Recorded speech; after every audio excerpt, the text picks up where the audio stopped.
Hello everyone, myself Professor Vaibhav Solanki from Sri Swaminarayan Institute of Technology, Gandhinagar, and welcome to our YouTube channel. Today we are discussing on highway geometric design, lecture number 5, highway geometric design with highway cross-sectional element. So let's start the lecture number 5, highway geometric design.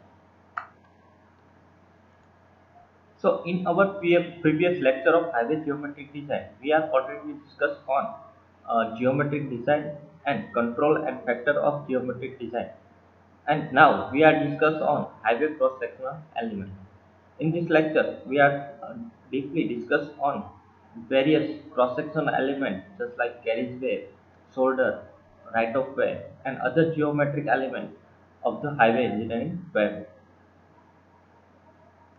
and also discuss about the design for typical highway section, in which subways, sand, gravel, and stone and pavement asphalt course, and other discussion about the highway section of the और highway cross section with elements.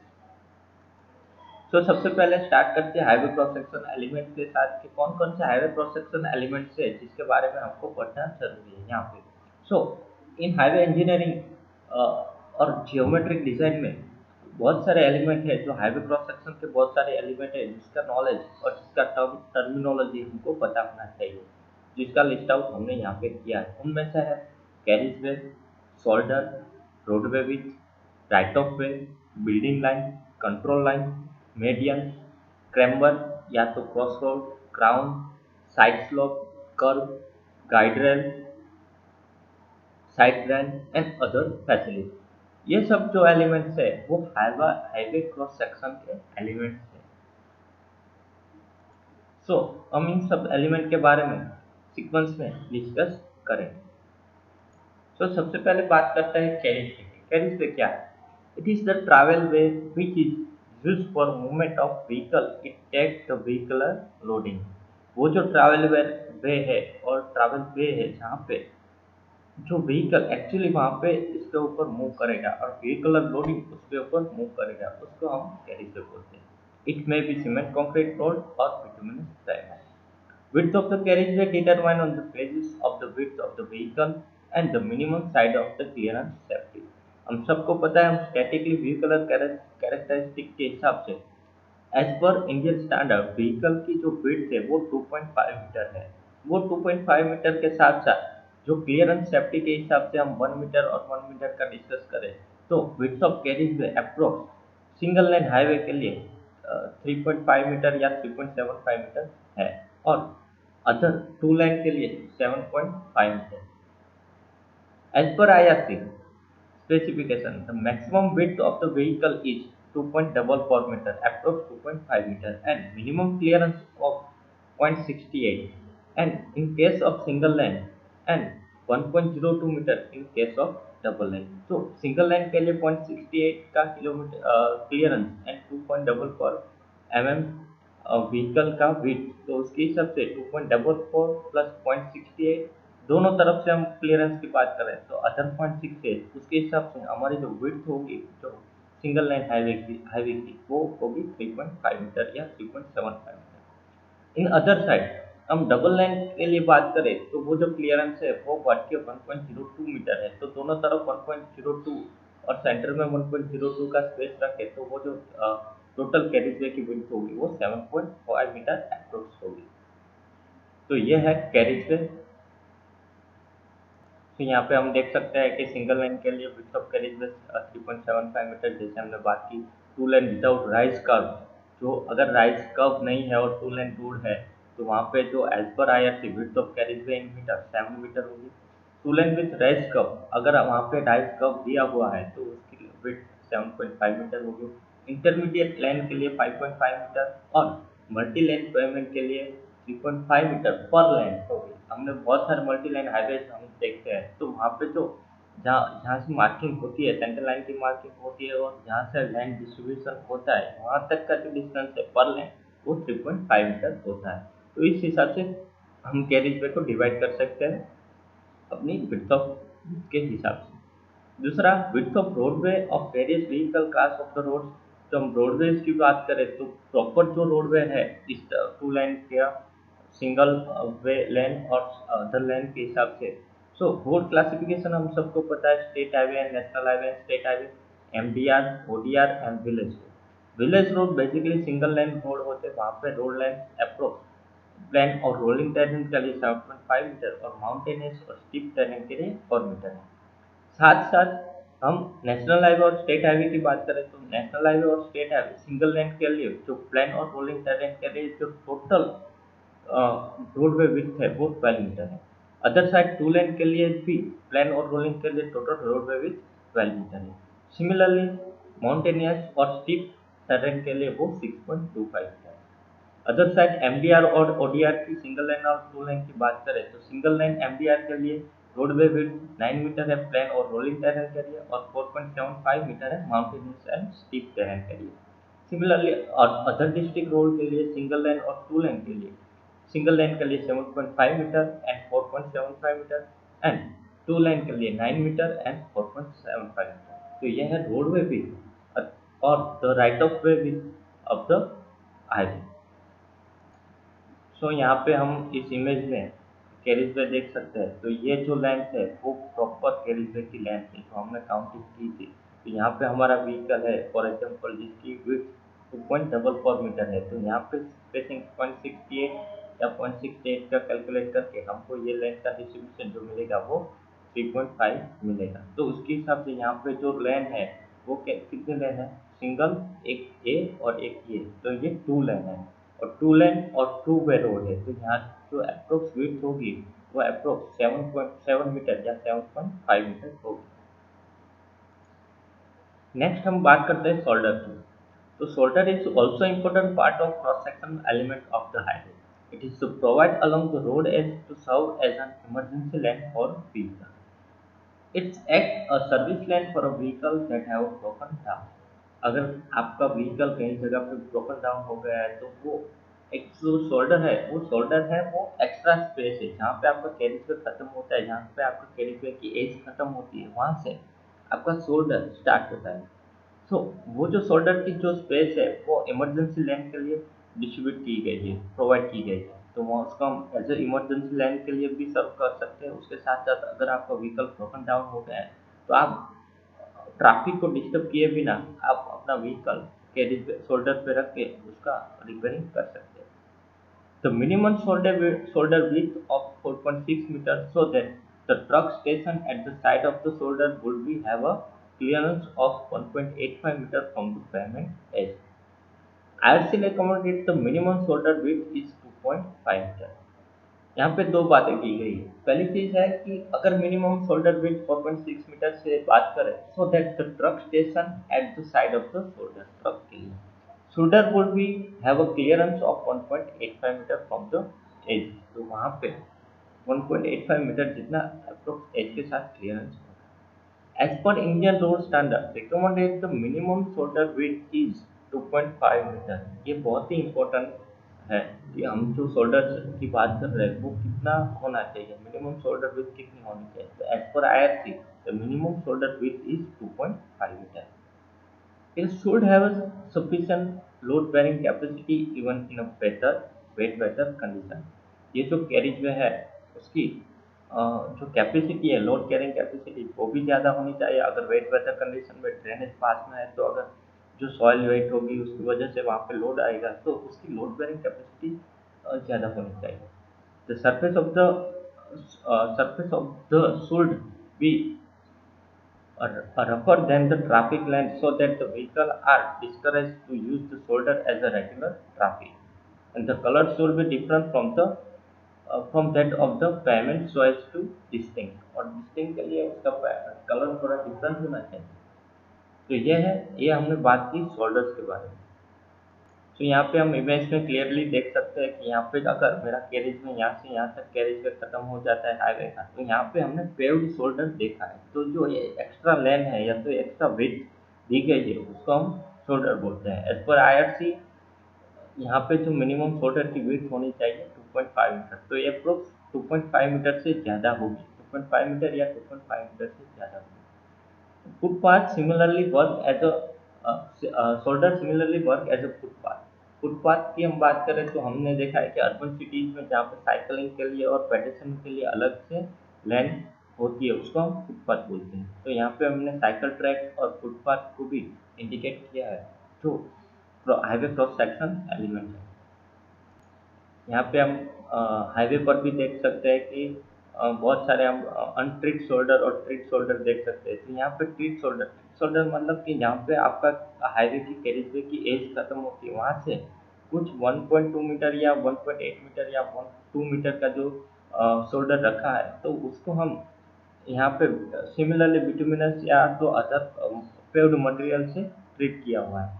वहाँ पे other side हम देख सकते हैं कि यहाँ पे जो शोल्डर है उसको सिर्फ अर्थ या मिट्टी से ट्रीट किया हुआ है तो उसको हम अनट्रीट शोल्डर बोलेंगे और इसको हम ट्रीट शोल्डर बोल सकते हैं।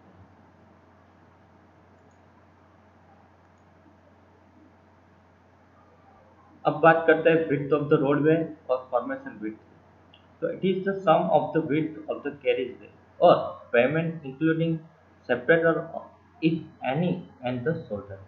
तो sum of the width of the carriageway, तो हम carriageway की बात करें तो formation width और roadway क्या है कि sum of the width of the carriageway और pavement including separator if any at the shoulder। तो हम बात करें कि पूरा हाईवे है, यहाँ पे पूरा हाईवे है तो उसका हम फॉर्मेशन विड्थ कितना होगा। तो यहाँ से मैं पूरा हाईवे की बात करूँ, ये पूरा हाईवे है ठीक है, उसका मुझे फॉर्मेशन विड्थ जानना है तो मेरा फॉर्मेशन विड्थ यहाँ से स्टार्ट होगा और यहाँ पे खत्म होगा जहाँ पे अप्रोक्स 2.5 मीटर मैंने शोल्डर काउंट किया प्लस 7 या 7.5 मीटर कैरिज वे काउंट किया। फिर यहाँ पे सेपरेटर है 5 मीटर अप्रोक्स जिसको हम मीडियन भी बोल सकते हैं।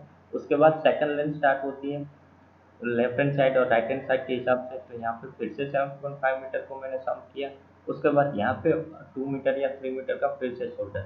तो यहाँ से स्टार्ट होकर यहाँ पे जब हमारा एज आ रहा है फॉर्मेशन हाईवे राइट ऑफ वे का एज आ रहा है उसका टोटल जो सम हो रहा है उसको मैं फॉर्मेशन विड्थ बोल सकता हूँ। तो फॉर्मेशन विड्थ क्या है? It is the sum of the width of the carriage way और pavement including separator if any and the shoulder.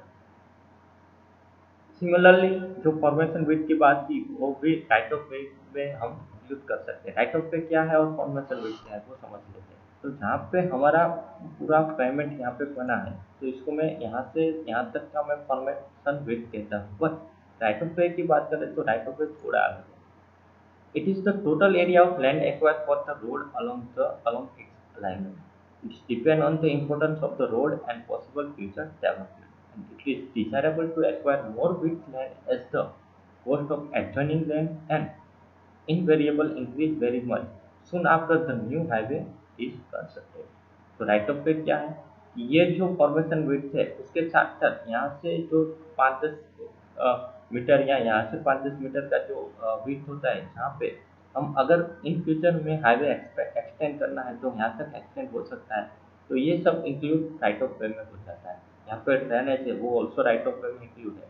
यहाँ पे ड्रेनेज है वो ऑल्सो राइट ऑफ वे में इंक्लूड है। तो ये सब ड्रेनेज और एडजॉइनिंग लैंड का कैलकुलेशन हम सम कर दे तो यहाँ से लेके यहाँ तक का जो भी पोर्शन है जहाँ से हाईवे अलाइनमेंट जिसके पैरेलल हाईवे अलाइनमेंट है उसको हम पूरा पोर्शन को हम राइट ऑफ वे बोलते हैं। तो हमको यहाँ पे क्लियरली समझ में आ गया फॉर्मेशन विड्थ क्या है, राइट ऑफ वे क्या है, कैरिज वे क्या है, फुटपाथ क्या है और शोल्डर क्या है और उसके आरसी रिकमेंडेशन की भी हमने बात की। अब और एलिमेंट्स की बात करते हैं। अब बात करते हैं बिल्डिंग लाइन और कंट्रोल लाइन। जहाँ पे हमारा ड्रेनेज खत्म हो रहा है वहाँ से हम बिल्डिंग लाइन और कंट्रोल लाइन यहाँ से स्टार्ट होती है। तो बिल्डिंग लाइन्स और कंट्रोल लाइन्स क्या है? In order to serve a sufficient space for future development of road, it is the desirable control of building activity on either side of the road boundary beyond the land which acquired for the land। तो जो acquired land है जहाँ से हमारा highway construction start हो रहा है वहाँ से हम बोल सकते हैं कि यहाँ तक का जो लाइन है वो उसके बाद हम बिल्डिंग स्टार्ट कर सकते हैं। कोई भी कंस्ट्रक्शन या कोई भी डेवलपमेंट उसके बाद स्टार्ट हो सकता है और जो बीच का पोर्शन है वो पूरा हाईवे के लिए इंक्लूडेड है तो उसको हम बिल्डिंग लाइन बोलते हैं। दूसरा control line. In addition to building line it is desirable to control the nature of the building up to further set back distance. Control line क्या है? अगर इन इमरजेंसी कंडीशन में बिल्डिंग का set back distance को भी ध्यान में लेके कुछ और डिस्टेंस हम कैरी करते हैं तो उसको राइट ऑफ में कैरी करते हैं तो उसको हम कंट्रोल लाइन बोलते हैं। तो ये है building lines and control line. अब बात करते हैं ट्रैफिक सेपरेटर की। हमने आगे भी देखा कि जब हम फॉर्मेशन विड्थ का कैलकुलेशन करते थे तब हमने बीच में 5 मीटर का जो मीडियन था उसको ट्रैफिक सेपरेटर बोला था। बट एक्चुअली में एक ट्रैफिक सेपरेटर क्या है और उसके फंक्शन क्या है?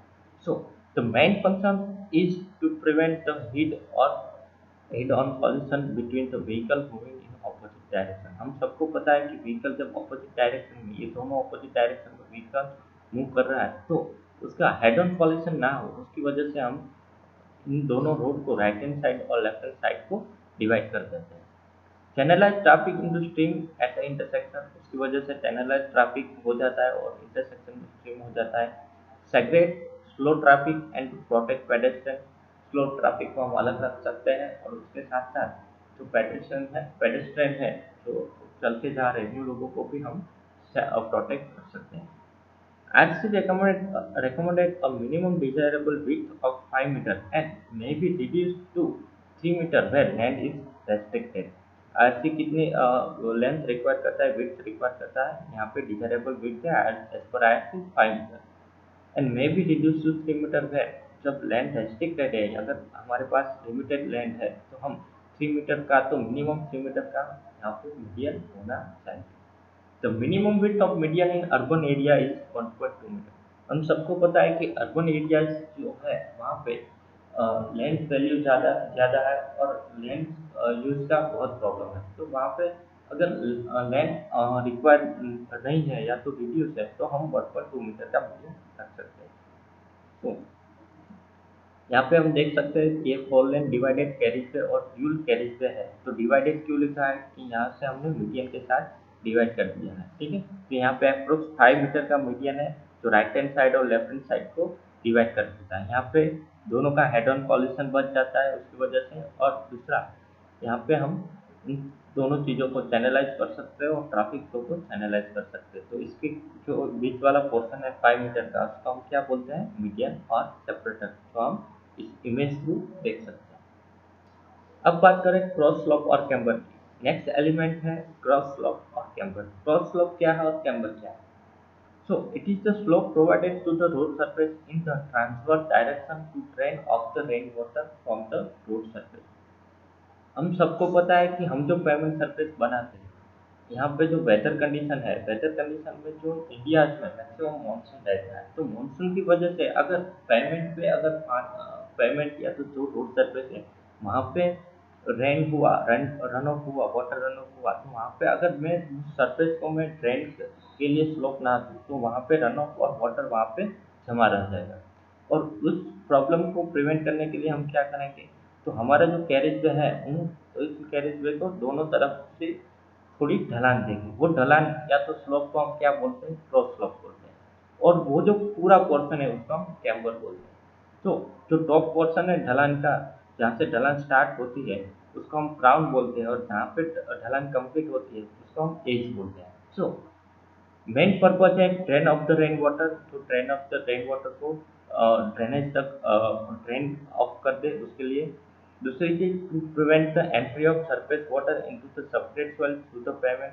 अगर वहाँ पे पानी जमा रहेगा तो वो पानी थ्रू मटेरियल वहाँ पे सॉइल सबस्ट्रेट तक पहुँच जाएगा और सॉइल सबस्ट्रेट को वेट होगा तो वो सेटलमेंट होने का चांसेस ज़्यादा बढ़ जाता है। उसकी वजह से पेमेंट डेट्रेट होता है या तो टूट जाता है। तो वो एंट्री प्रिवेंट करने के लिए भी सरफेस वाटर है की एंट्री प्रिवेंट करने के लिए भी हम कैम्पर करते हैं। To prevent the entry of water into the bituminous pavement layer, to remove the rainwater from the pavement surface as quick as possible and to allow the pavement to get dry soon after the rain, जल्दी से जल्दी after rain after वो dry हो जाए उसकी वजह से हम कैम्बर या तो स्लोप स्लाइटली स्लोप हम रखते हैं। It is express as a percentage और one vertical and horizontal. It is depend on the pavement surface and amount of rain. किस पे डिपेंड करता है कि पेमेंट की सरफेस कौन सी है, कौन सी पेमेंट प्लेन टेरेन पे है या तो हिली रीजन पे है या तो माउंटेनियस टेरेन पे है या तो रोलिंग टेरेन पे है। और दूसरा कि वहाँ पे अमाउंट ऑफ रेनफॉल क्या है।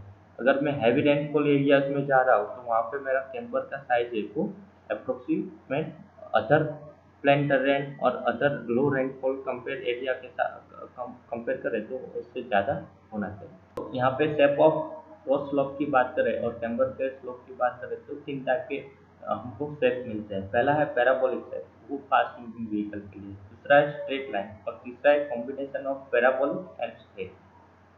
Recommendation value of camber for different types of road surface. अलग अलग टाइप ऑफ रोड सरफेस के लिए अलग अलग कैम्बर की वैल्यू है। तो हमने आगे भी देखा कैम्बर को इंडिकेट करेंगे वन इन एंड में, तो वन वर्टिकल है और एंड जो है उसको हम हॉरिजॉन्टल लेंगे। सो इन वन इन एंड में range of camber in areas of rainfall range, कि जो रेनफॉल की रेंज है उसके हिसाब से हम रोड सरफेस के हिसाब से हम कैमेंट में चेंजेस लाएंगे। तो वो क्या है कि अगर हैवी रेन एरिया है और लाइट रेन एरिया तो, और दूसरा रोड सरफेस कौन सा टाइप। तो यहाँ पे हम देख सकते हैं as per IRC cement concrete and high type bituminous pavement के लिए अगर वहाँ पे हैवी रेन है तो वहाँ पे जो कैम्बर की साइज रहेगी वो 1/50 रहेगी, यानी 2% कैम्बर रहेगा। हालांकि अगर लाइट रेन है तो वही पेमेंट सरफेस पे, वही रोड सरफेस पे लाइट रेन के लिए वो जो कैम्बर की साइज रहेगी वो 1/16 रहेगी, जो परसेंटेज में 1.7%। अगर थिन बिटुमिनस सरफेस है, सीमेंट कंक्रीट नहीं है, तो वहाँ पे हैवी रेन के लिए 1/40 और लाइट रेन के लिए 1/50 है। Similarly WBM water bound macadam and gravel payment है तो वहाँ पे 1/33 एंड 1/40 रहेगी, और अर्थ सरफेस के लिए 1/25 एंड 1/33 रहेगी। तो इतना हम शेप ऑफ क्रॉस ब्लॉक रख। तो यहाँ पे मैं आपको एक एग्जांपल देता हूँ, उसके कैलकुलेशन के साथ आप इजीली क्रॉस ब्लॉक और कैम्बर को समझ सकेंगे। In a district where the rainfall is heavy, major district road of WPM pavement, 3.8 meter wide and state highway of bituminous concrete pavement, 7 meter wide, are to be constructed. So why should be the head of the crown with the respect to the edge in these two case? तो इन दोनों case में तो what should be the height of the crown? तो crown की height क्या होनी चाहिए? तो हमने जो इक्वेशन देखा तो उसके हिसाब से आप देखें तो यहाँ पे क्या लिखा है, रेनफॉल पहले कंडीशन के लिए कि हैवी रेनफॉल है और WBM पेमेंट है, ठीक है, और वहाँ पे जो पेमेंट की विड्थ है वो 3.8 मीटर वाइड, ठीक है। तो उसको हम यहाँ पे इस इक्वेशन के साथ देखेंगे, WBM है और हैवी रेनफॉल है तो वहाँ पे उस कंडीशन के लिए जो रेंज होनी चाहिए कैम्बर और क्राउन की वो क्या होनी चाहिए 1/33। तो पहली कंडीशन के लिए हम 3% रख सकते हैं। दूसरी बिटुमिनस कंक्रीट पेमेंट है वो 7 मीटर वाइड है, ठीक है, और सिमिलरली कंडीशन है हैवी कंडीशन, हैवी रेनफॉल। तो उसको हम टेबल में देखेंगे कि बिटुमिनस सरफेस है यहाँ पे, बिटुमिनस सरफेस यस, और हैवी कंडीशन है यहाँ पे हैवी रेन कंडीशन। सो 1/40 तो वो 2.5% हम ग्राउंड साइज रख सकते हैं। ऐसे हम इस एग्जाम्पल के थ्रू समझ सकते हैं। सो दोस्तों यहाँ पे आज हमने बात की हाईवे क्रॉस सेक्शन एलिमेंट की।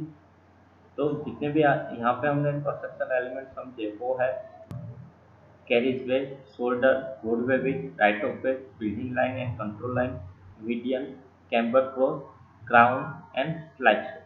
यहाँ तक के सब्जेक्ट सब cross section element with photograph और इमेज के साथ, एक्चुअल इमेज के साथ हमने देखे।